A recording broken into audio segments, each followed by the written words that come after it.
घर तैयारी करने ପାଇଁ ବାଧକ ସାଜିଛି ବିଦ୍ୟୁତ ଟ୍ରାନ୍ସଫର୍ମର। ଜାଗା ଉପରେ ଝୁଲି ରହିଛି 11 କେଭି ବିଦ୍ୟୁତ ତାର। ବାରମ୍ବାର ଅଭିଯୋଗ ପରେ ମଧ୍ୟ ଶୁଣୁନି ବିଦ୍ୟୁତ ବିଭାଗ। ଏମିତି ଘଟଣା ଦେଖିବାକୁ ମିଳିଛି ବାଲେଶ୍ୱର ଜିଲ୍ଲା ବସ୍ତା ବ୍ଲକ ଜାମଶୁଳି ବିଦ୍ୟୁତ ଡିଭିଜନ ଅନ୍ତର୍ଗତ ବାଲିସାହି ଗ୍ରାମରେ।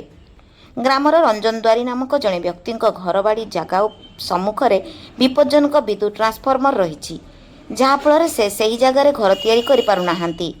ଟ୍ରାନ୍ସଫର୍ମର ସ୍ଥାନାନ୍ତର ପାଇଁ ବାରମ୍ବାର ବିଭାଗୀୟ ଅଧିକାରୀଙ୍କୁ ଜଣାଇଥିଲେ ମଧ୍ୟ ଏଥିପ୍ରତି କର୍ତ୍ତୃପକ୍ଷ ଦୃଷ୍ଟି ଦେଉନାହାନ୍ତି। ଗତକାଲି ଏହି ଜାଗାର ସୀମା ନିର୍ଦ୍ଧାରଣ ପାଇଁ ତହସିଲ ପକ୍ଷରୁ ମାପଚୁପ କରି ଜାଗା ଚିହ୍ନଟ କରାଯାଇଥିଲା। ଜାଗାର ଗୋଟିଏ ପଟ ସ୍କୁଲ ପଡ଼ିଆ ରହିଥିବା ବେଳେ ସମ୍ମୁଖରେ ସରକାରୀ ମୁଖ୍ୟ ରାସ୍ତା ରହିଛି, ହେଲେ ରାସ୍ତାକୁ ବାହାରିବା ପାଇଁ ବିଦ୍ୟୁତ ଟ୍ରାନ୍ସଫର୍ମର ଅବରୋଧ କରୁଛି। ଏହା ସହିତ ଜାଗା ଉପରେ ଉଚ୍ଚ କ୍ଷମତା ସମ୍ପନ୍ନ ବିଦ୍ୟୁତ ତାର ରହିବା ଫଳରେ ଘର ତିଆରି ସହିତ ଜାଗାରେ କୌଣସି କାର୍ଯ୍ୟ କରିବା ପାଇଁ ଭୟ କରୁଛନ୍ତି। ତେଣୁ ଏହି ସ୍ଥାନରୁ ଟ୍ରାନ୍ସଫର୍ମର ସ୍ଥାନାନ୍ତର ପାଇଁ ନିବେଦନ କରିଛନ୍ତି ରଞ୍ଜନ। राधाकृष्ण बेहरा सरपंच पुटरा जीपी। आम तो बारंबार चेष्टा करूँ समस्त नीति नियम भितर श्रृंखला भितर कि कम हम माप आज सुचारू संपादन होती। 3 थर डेट पड़ला जहा जगन्नाथ कृपा आज फाइनाल रिपोर्ट तहसीलदार अनुजाई जो ऑफिसर आसते आरआई आसते पुलिस ऑफिसर आसते समस्त सहयोग क्रमे ग्रामवासी समस्त भाई मैंने मो साथ अच्छा समस्त मिलित उद्यम आज जो माप कार्य संपादन हो पार्टी। समस्ते खुशी तो अच्छा आज्ञा गवर्नमेंट लैंड जहाँ पाखे थी सी तो निश्चित दुखी हे कि समस्त आह्वान कर बुझाणा भितर सब किसी कम हवा उचित समस्त साटिस्फैक्शन सीमा निर्धारण सरी बस ग्रामवासी समस्त बसला जो सिद्धांत नि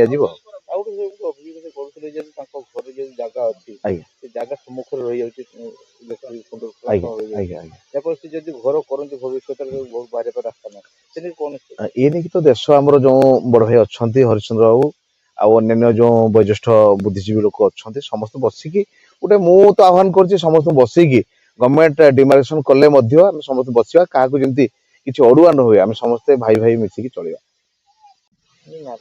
रंजन कुमार द्वारी अभियोग सर यहाँ जो घर कर मो जगह भी आना मोर एति जगह मुझे मो भागर मो बर्तमान जो इलेक्ट्रिक तार अच्छी मत घर करने जगह भी ना गोटे भी जगह नहीं मत 4 डिसमिल 3 डिसमिल केते अच्छी मोर एति इलेक्ट्रिक तार आज समस्या होती जो कौन मत घर करने देना जो गाँ लोक लगी मत आज जे ये तार ये संपूर्ण ये विद्युत विभाग आसते गाँव वाला आसिकी जुक्ति कर साइड कर दी कहला तुम्हें ये करपारबनी ये थी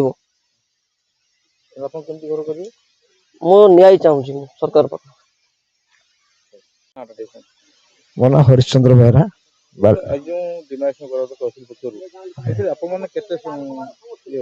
आम संतुष्ट अच्छु एवं समस्त को संतुष्ट करने आम सदा बेले चेष्टित अच्छु जो प्रकार सुविधा हम आम ग्रामवासी तरफ आ समस्त सहायता नहीं कि प्रशासन तरफ इलेक्ट्रिक वाला तरफ जो प्रकार सुविधा हम आम एक करने राजी अच्छु।